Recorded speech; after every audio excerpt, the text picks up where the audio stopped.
सबसे पहले आपको बताएं कि काबुल एयरपोर्ट पर अफगान अवाम का हुजूम उमड़ आया, जिसे रोकने के लिए अमरीकी फोर्सेस ने हवाई फायरिंग कर दी। अमरीकी अहदेदार के मुताबिक काबुल एयरपोर्ट पर अमरीकी फोर्सेस ने मिलिट्री परवाज़ों में अफगान अवाम को चढ़ने से रोकने के लिए हवाई फायर किए हैं। अमरीका की मिलिट्री परवाज़ें सिफारती अमले और गैर मुल्की स्टाफ के लिए हैं। अमरीकी फ़ौज ने काबुल एयरपोर्ट की हदूद को महफूज बना लिया। वाज़े रहे कि अमरीकी महकमा ख़ारजा का अपने बयान में कहना था कि काबुल में अमरीकी सिफारत खाना मुकम्मल खाली करवा लिया गया है और सिफारत खाने का तमाम अमला हामिद करज़ई एयरपोर्ट की हदूद में मौजूद है। काबुल एयरपोर्ट पर अफगान अवाम का हुजूम उमड़ आया, जिसे रोकने के लिए अमरीकी फोर्सेस ने हवाई फायरिंग कर दी।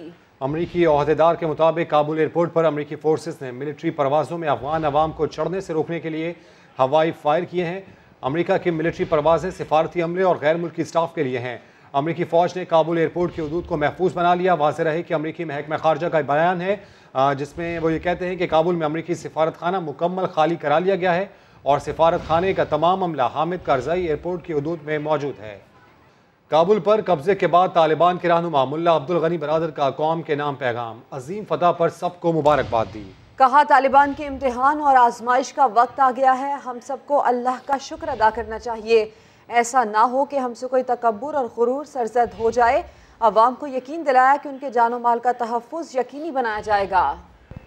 काबुल पर फतह के बाद अफगानिस्तान पर नया सूरज सलू हो गया। 2 दहाइयों बाद दारुल हुकूमत में तालिबान का पहला नाश्ता। तर्जुमान सुहेल शाहीन ने ट्वीट किया कि तालिबान को हुक्म दिया गया है कि बगैर इजाज़त किसी के घर में दाखिल ना हो, किसी की जान माल और इज्जत को नुकसान ना पहुँचाया जाए। दूसरी जानिब अमरीका ने एतराफ़ कर लिया कि अफगान फ़ौज तवक्को से ज़्यादा नाकाम हुई। उधर काबुल एयरपोर्ट पर मुल्क से भागने वालों का रश लगा है। 20 साल बाद अफगानिस्तान पर नई सुबह का सूरज तुलू हो गया। तालिबान ने फतह के बाद जंग के खात्मे का ऐलान कर दिया। सदारती महल में सूरह नसर की तिलावत और दुरूद शरीफ का विर्द हुआ। तर्जुमान सुहेल शाहीन ने सुबह बयान दिया कि तालिबान को हिदायत कर दी गई है कि बगैर इजाजत किसी के घर में दाखिल न हो, किसी की जान माल और इज्जत को नुकसान न पहुंचाए। हम अफगानिस्तान में अमन चाहते हैं, किसी को हमसे खौफजदा नहीं होना चाहिए, ना ही मुल्क छोड़ना चाहिए। एक और तर्जुमान ज़बीउल्लाह मुजाहिद ने कहा कि तमाम सिफारत खानों को यकीन दिला चुके हैं कि गैर मुल्कियों को काबुल में कोई खतरा नहीं। जबकि दूसरी जानिब काबुल एयरपोर्ट पर अफगानिस्तान छोड़ने वालों ने हंगामा मचा रखा है। लोग जहाज पर जैसे चढ़ दौड़े हैं, एक के ऊपर एक सवार है। बरतानिया और जर्मनी का सिफारती अमला काबुल एयरपोर्ट के करीब है। सिफारती अमला नेटो फौज की मदद करने वाले अफगान शहरियों को वीज़ा जारी कर रहा है। नेटो हुक्काम ने मुसाफिर परवाजें रोक दी हैं, सिर्फ फौजी तैयारों को परवाज की इजाज़त है। अफगानिस्तान से फरार होने वाले साबिक सदर अशरफ गनी का पहला बयान सामने आया है कि अगर मुल्क छोड़कर न जाता तो खून का सैलाब आ जाता। तालिबान के लिए पैगाम है कि लोगों के दिल जीतें और कानूनी हैसियत हासिल करें। अफगानिस्तान के वज़ीर दिफा जनरल बिस्मिल्लाह मोहम्मद ही भी 3 बेटों के साथ फौजी जहाज में काबुल से भाग निकले हैं। उधर अमेरिका ने एतराफ़ कर लिया है कि अफगान फौज तवक्को से बढ़कर नाकाम साबित हुई। बरतानवी अखबार डेली मेल ने सरे वक्त पर सुर्खी जमा दी कि 20 साल बाद चंद रोज में ही अफगानिस्तान छोड़ दिया गया। अपनी जिंदगियां कुर्बान करने वाले 457 बरतानवी हीरोज खानदान सवाल कर रहे हैं कि क्या इस मनहूस दिन के लिए उन्होंने अपनी जानें कुर्बान की। अफगानिस्तान में ज़हनी गुलामी की जंजीरें तोड़ दी गई हैं। वज़ीर आज़म इमरान खान का कहना है कि दूसरी कौम के कल्चर को अपनाना ज़हनी गुलामी है। इस्लामाबाद में तकरीब से खिताब में उन्होंने मज़ीद क्या कहा, आपको दिखाते हैं। जब आप ज़हनी गुलाम बनते हैं तो ये याद रखें, असल गुलामी से ज्यादा बुरी ज़हनी गुलामी है। ज़हनी गुलामी की जंजीरें तोड़ना ज्यादा मुश्किल होता है। जो अभी अफगानिस्तान में गुलामी की जंजीरें तो तोड़ दी उन्होंने, लेकिन जो ज़हनी गुलामी की जंजीरें वो नहीं टूटती। वो जो कपड़े पहनते हैं आपको वो पहनने पड़ते हैं, उनके सारे फैशन आपको अपनाने पड़ते हैं, क्योंकि आप समझते हैं वो बेहतर है आपसे। और कभी भी एक गुलाम बड़े काम नहीं कर सकता, एक गुलाम ज़हन, क्योंकि दुनिया में जो ऊपर जाते हैं वो सिर्फ इनोवेशन या ओरिजिनल थिंकिंग जाती है। अफगानिस्तान में तेजी से बदलते हालात, ऐसे में वज़ीर आज़म इमरान खान ने कौमी सलामती कमेटी का इजलास आज तलब कर लिया। तुर्क सदर रजब तैयब एर्दोगान से टेलीफोनिक गुफ्तगू में अफगान मसले के सियासी हल के लिए कोशिशें जारी रखने के आज़म का इआदा किया। वफाकी वुज़रा कहते हैं कि पाकिस्तान अपने फैसले हालात को देख कर करेगा। अफगानिस्तान के अंदर पल पल बदलती सियासी व अस्करी सूरत हाल। वजीर आजम इमरान खान और तुर्क सदर रजब तैयब उर्दवान का टेलीफोनिक राब्ता। वजीर आजम ने कहा, अफगानिस्तान की ताज़ा तरीन सूरत हाल पर गौर के लिए कौमी सलामती कमेटी का इजलास आज तलब किया गया है। दोनों रहनुमाओं का सलामती कमेटी के इजलास के बाद दोबारा मुशावरत पर इत्तिफाक। वजीर आजम ने अफगान मसले के सियासी हल के लिए कोशिशें जारी रखने के अज़्म का इयादा भी किया। वजीर दाखिला शेख रशीद और वजीर इत्तलात फवाद चौधरी कहते हैं, तमाम हालात को देख कर अपने फैसले करेंगे। सिक्योरिटी कमेटी की सलामती के हवाले से को अहम इजलास जो है वो वज़ीर आज़म हाउस में होगा और उससे जो उस वक्त तक देखते हैं अफगानिस्तान में भी क्या सूरत हाल डेवलप होती है, तो इंशाअल्लाह उसके मुताबिक आगे चलते कहेंगे। अफगानिस्तान की सूरत हाल से अपनी राय का इजहार करेंगे। तर्जुमान दफ्तर खारजा कहते हैं, अफगानिस्तान की सूरत हाल पर मुसलसल नजर है। पाकिस्तान मसले के सियासी हल की कोशिशों का हामी है और रहेगा। उम्मीद है अफगान फरीकैन दाखिली सियासी मसाइल का मिलकर हल निकालेंगे। वज़ीर ख़ारजा शाह महमूद कुरैशी से अफगान सियासी रहनुमाओं के वफ़द ने मुलाकात की है। इस मौके पर अफगानिस्तान की सूरत हाल के हवाले से तबादला ख्याल किया गया। अपडेट्स हासिल करेंगे। इस्लामाबाद के ब्यूरो चीफ खालिद अजीम साहब हमारे साथ मौजूद हैं। खालिद साहब, क्या तफसीलात हैं इस मुलाकात से मुताल्लिक? ये एक नुमाइंदा वफद है, इसमें ऑलमोस्ट तमाम जो इम्पोर्टेंट सियासी कुव्वतें हैं अफगानिस्तान की जो मैटर करती हैं उसकी नुमाइंदगी मौजूद है और यहाँ उनकी आमद का मकसद ये है कि जो नई सिचुएशन पैदा हो गई है इसमें किस अंदाज में इस चीज़ को आगे बढ़ाया जाए। पाकिस्तान तो हमेशा इस बात को कहता रहा है कि अफगानिस्तान का हल जो है वो अफगानिस्तान के अवाम ने, अफगानिस्तान की सियासी क़यादत ने निकालना है और इसका कोई सियासी हल होना चाहिए। तो ये इस वक्त का दौरा जो है वो भी इसी तनाज़ुर में है। उसका मेन सेशन जो है वो यही है जो वज़ीर ख़ारजा के साथ उनकी मुलाकात है और यहाँ पे उनकी मुलाकात, इसमें जो वे आउट पॉसिबल होगा उसके ऊपर यकीनन डिस्कशन की जाएगी। और पाकिस्तान तो बार बार ये कहता है कि पाकिस्तान एक फैसिलिटेटर का किरदार अदा करेगा क्योंकि वो चाहता है कि अफगानिस्तान में अमन हो, लेकिन हल क्या हो ये खुद अफगानियों ने तय करना है। और ये अफगानियों के तमाम जितने भी लीडर अब तक आए हैं उनको ये बात कन्वे की गई है। यही बात जो है वो मौजूदा वक्त के आगे भी रखी जाएगी और इस बात की तवक्को की जा रही है कि इस दौरे के नतीजे में ठीक है, हम दौरा ये करार दिया जा रहा है। अफगान वक्त का अपडेट्स के लिए शुक्रिया खालिद अजीम साहब। आगे देखिए, 40 बरस में 4 बार सकूते काबुल। पाकिस्तान के खिलाफ साजिशों के लिए भारत ने अफगानिस्तान में बड़ी सरमायाकारी की, मगर तालिबान की फतह के बाद इंडिया में यौम आज़ादी के दिन भी सोग का समा रहा। झूठ बोलने और जहर उगलने वाले एंकर्स अपना सर पीट रहे हैं। तालिबान ने भी खबरदार कर दिया कि मोदी सरकार ने कोई गलत हरकत की तो अंजाम अच्छा नहीं होगा। भारत में जश्न आज़ादी की जगह तालिबान की काबुल आमद का गम मनाया जा रहा है। भारतीय एंकर्स के होश उड़ गए हैं। तज्जियाकार अपनी सरमायाकारी को डूबता देखकर खून के आंसू रो रहे हैं। हिरात में भारत का बनाया हुआ सलमा डैम इस वक्त तालिबान के कंट्रोल में है। जंगों की धमकियां देने वाले और बड़ी बड़ी भड़के मारने वाले टीवी एंकर्स अपनी बेबसी का रोना रो रहे हैं। तालिबान तर्जुमान सुहेल शाहीन ने खबरदार किया है कि भारत अफगानिस्तान में किसी भी फौजी मदाखलत से बाज रहे। अगर ऐसी वैसी कोई हरकत की तो अच्छा नहीं होगा। अफगानिस्तान में दूसरे मुल्कों की फौजों का हश्र भारत के सामने है। ये उनके लिए खुली किताब है। और अब ये बताएं कि तालिबान काबुल पहुंचे तो इस दौरान हवाई फायरिंग करने वाले कारकुन को रोक दिया गया। तर्जुमान तालिबान का खवातीन को तालीम और काम करने की इजाज़त देने के हवाले से इंटरव्यू भी सोशल मीडिया पर वायरल है। बदले बदले से तालिबान नजर आते हैं, अब गोली चलाए बगैर जंग जीत जाते हैं। खुशी में कोई हवा में भी गोली चलाए तो रोकने उसे दौड़े दौड़े आए। खवातीन को भी होगी तालीम की इजाजत। तर्जुमान तालिबान ये कहते नजर आए। काबुल आते ही दिया बयान, तहफ्फुज मिलेगा सबको, महफूज रहेगा जानो माल। बातचीत से होंगे सारे काम, क्योंकि बदले बदले से हैं तालिबान। शहबाज शरीफ और हमजा शहबाज को रिलीफ मिल गया। तफसील जानिए थोड़ी देर बाद। समा पर ज़ुहैब हसन के तहलका खेज इंटरव्यू के बाद नाजिया हसन के भाई और साबिक शौहर के दरमियान कानूनी जंग शुरू हो गई। ज़ुहैब हसन के इल्जामात पर मिर्जा इश्तियाक बेग ने 1 अरब रुपए हट जाने का नोटिस भेज दिया। नाजिया ने कहा था कि जब ये इसके साथ रह रही थी तो इसने कोई आर्सेनिक के इसको खाने में डाल के या इसको डाल के दिया है। अब ये मुझे नहीं पता, ये नाजिया की अपनी टेस्टिमोनी है, उसके अंदर क्लियरली लिखा हुआ है। पाकिस्तान की मारूफ पॉप गुलकारा नाजिया हसन की मौत कैसे हुई? नाजिया की मौत के 21 साल बाद भाई जुहेब हसन के इल्जामात के बाद कानूनी जंग का आगाज हो गया। नाजिया हसन के साबिक शौहर मिर्जा इश्तियाक बेग ने जुहेब हसन को 1 अरब रुपए हर्जाने का नोटिस भेज दिया।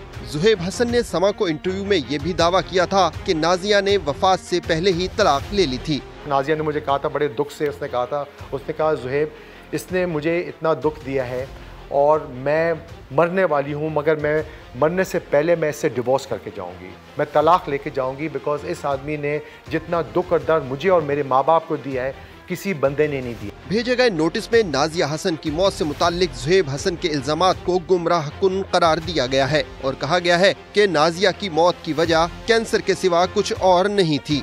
बेबुनियाद इल्जामात का मकसद महज रकम बटोरना है। इल्जामात लगाकर सनतकार मिर्जा इश्तियाक बेग की साख को नुकसान पहुँचाया गया।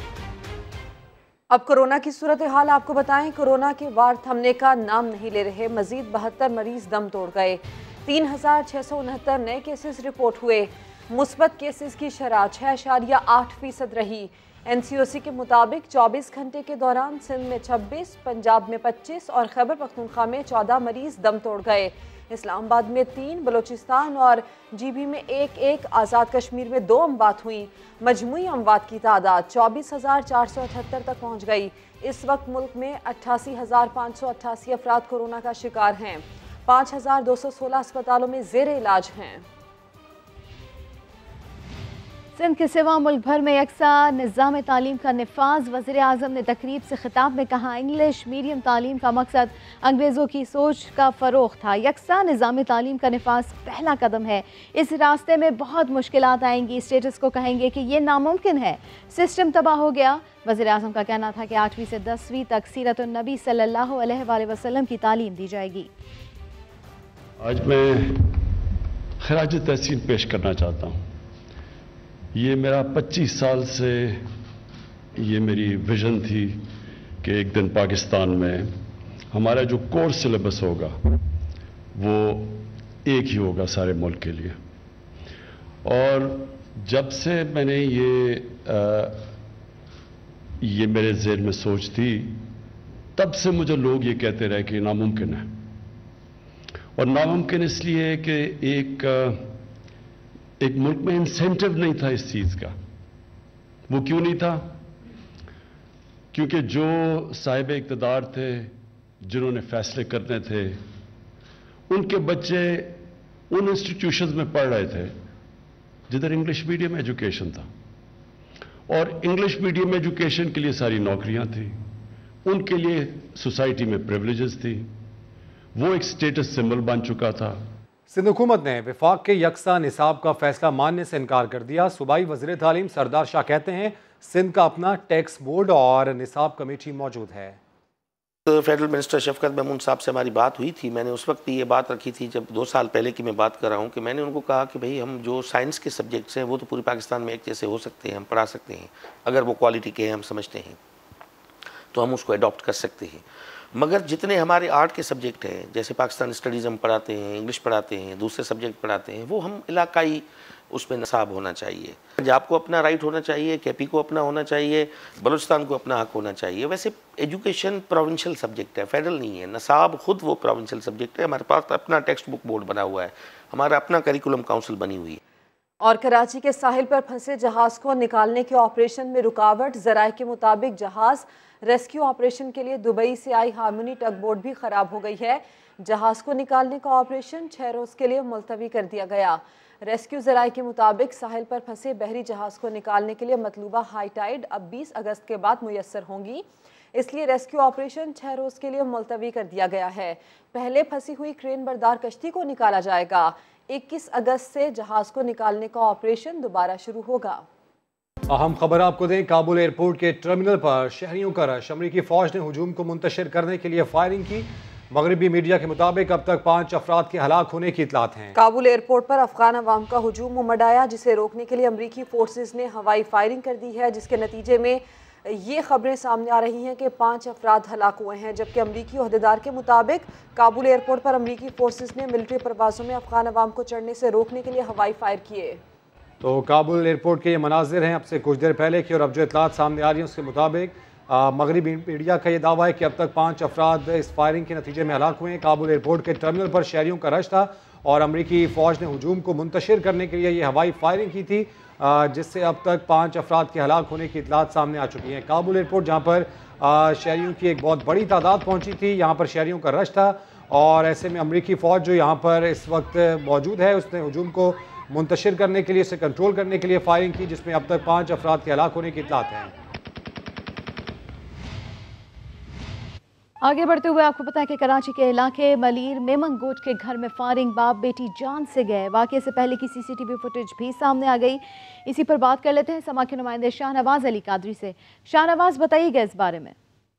देखिए, मैं इस वक्त मेमन गोड में मौजूद हूँ। गुज़िश्ता रात यहाँ पर एक अफसोसनाक वाक़या पेश आया था। फायरिंग से 2 अफराद जाँ बाग हुए थे। जाँ बाग होने वाले अफराद की शनाख्त जो है बुशरा और ग़ुलाम हैदर के नाम से की गई थी। ये दोनों बाप बेटी हैं। इस वक्त मैं उनके घर में ही मौजूद हूँ, जहाँ मैं आपको दिखाऊँ कि ये वाक़या पेश आया था। ये उनका घर है जहाँ पर ये वाक़या पेश आया है। मेरे कैमरामैन शाहिद को कहूँगा शायद थोड़ा सा दिखाएँ। ये तमाम घर वाले उस वक्त यहाँ पर सो रहे थे जब ये फायरिंग का वाक़या पेश आया। आप देख सकते हैं कि यहाँ पर खून भी मौजूद है। इस वक्त यहाँ पर क्राइम सीन यूनिट भी है जो यहाँ पर शवाहिद इकट्ठे कर रहा है। यहाँ के एक पड़ोसी हैं, उनसे भी बात करते हैं। तकरीबन इसको 9 से 10 साल हो गए होंगे। तो ये इस सोसाइटी में पहला बंदा यही है जो यहाँ पर रह रहा था। तो इसका काम ये है कि मतलब तावीज़ मज़गे वगैरह ये वो मतलब देता था, तो लोग आते जाते थे। तो हमें ऐसा कोई डाउट नहीं हो रहा था कि मतलब रात के 3 बजे लाजमी हमारा घर है, तो ऐसा डाउट हम लोगों ने नहीं किया कि ये क्या है क्या नहीं। हम लोग यही समझते हैं कोई मुरीद आया होगा, कोई तावीज़ लेने आया होगा, कोई बीमार आया होगा। इसका ये कहना है कि वाक़या जो है ज़ाती दुश्मनी पर पेश आया है। यहाँ पर जो मुल्ज़िमान है, पुलिस का ये बताना है कि उन्होंने कोई तावीज़ दिया था जिसके बायस एक खातून की मौत हो गई थी। उसके रिश्तेदार यहाँ पर आए हैं और उन्होंने फायरिंग की है और फायरिंग करने के बाद फ़रार हो गए हैं। पुलिस का कहना है कि मुल्ज़िम फ़रार हैं, इनकी तलाश की जा रही है। जी शाहनवाज, तफसील के लिए आपका शुक्रिया। कराची के हब रिवर रोड पर दस्ती बम हमले का मुकदमा अब तक दर्ज ना हो सका। पुलिस ने सर्च ऑपरेशन में 10 मुश्तबा अफराद को हिरासत में ले लिया है, लेकिन अब तक ये तय नहीं हो सका कि वाक़या दहशतगर्दी का था या फिर ज़ाती दुश्मनी का। वाक़े में 11 अफराद जाँ बहक हो चुके हैं। पुलिस ने 10 मुश्तबा अफराद को हिरासत में ले लिया है, लेकिन इस वाक़े का अब तक मुकदमा दर्ज नहीं हो सका। ना ही ये मालूम हो पाया है कि ये वाक़या दहशतगर्दी का था या फिर ज़ाती दुश्मनी का। बैंकिंग कोर्ट ने शहबाज शरीफ और हमजा शहबाज की अबूरी दरख्वास्त ज़मानतों में 4 सितंबर तक तौसी कर दी। दौरान समाअत शहबाज शरीफ के वकला ने बहस के लिए मोहलत तलब करते हुए लंबी तारीख मांग ली। शहबाज शरीफ के वकील ने बताया कि कौमी असम्बली का इजलास है जिसके बायस लंबी तारीख दी जाए। अदालत ने शहबाज शरीफ को मुखातिब करते हुए कहा कि कौमी असम्बली का सेशन जब होगा तब अदालत देखेगी, आपकी जिम्मेदारियों में अदालत रुकावट नहीं बनेगी।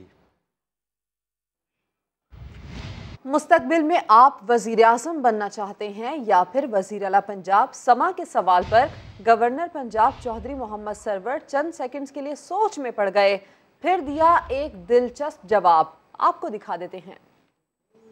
अब ब्यूरोक्रेसी का भी गिला करते हैं, अब तो दूर हो गई है। अब दूर हो गए। तो आप अवामी सियासत में इसीलिए आना चाहते हैं, जो मैं समझा हूँ कि आपके पास सिग्नेचर पावर ना हो, आपके पास असल अथॉरिटी हो।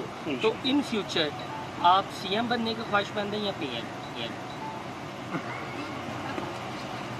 मेरा ख्याल है तू मेरे को रिजाइन नहीं करवाना चाहता, मैंने सैक करवाना चाहता। Welcome back. स्वात, अयूबिया और नथिया गली में बारिश से मौसम सर्द हो गया। सयाह ठंडे मौसम का लुत्फ उठाने बड़ी तादाद में पहुंच गए। नथिया गली अयूबिया ठंडियानी में वक्फे से बारिश, सयाहों के मजे आ गए। बारिश में घुड़सवारी की, चेयर लिफ्ट की सैर ने लुत्फ दुबाला कर दिया। यहाँ ग्रीनरी है, यहाँ हल्की हल्की सी बारिश हो रही है और फॉग और बादल आए हुए हैं और ऐसा लग रहा है जैसे हम लोग बादलों में चल रहे हैं।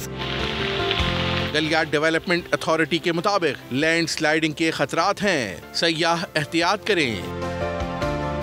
उधर सवात की वादी मालम जब्बा में भी बादल जमकर बरसे, वादी का हुस्न मजीद निखर गया। सयाहों ने सुहाने मौसम में खूबसूरत नज़ारों के खूब मजे लिए। तो आप आए पाकिस्तान की ब्यूटी एक्सप्लोर करें, पाकिस्तान विजिट करें। महकमा मौसमियात के मुताबिक अयूबिया और सवात के मुख्तलिफ इलाकों में बारिश का सिलसिला वक्फे से आइंदा 24 घंटे तक जारी रहेगा।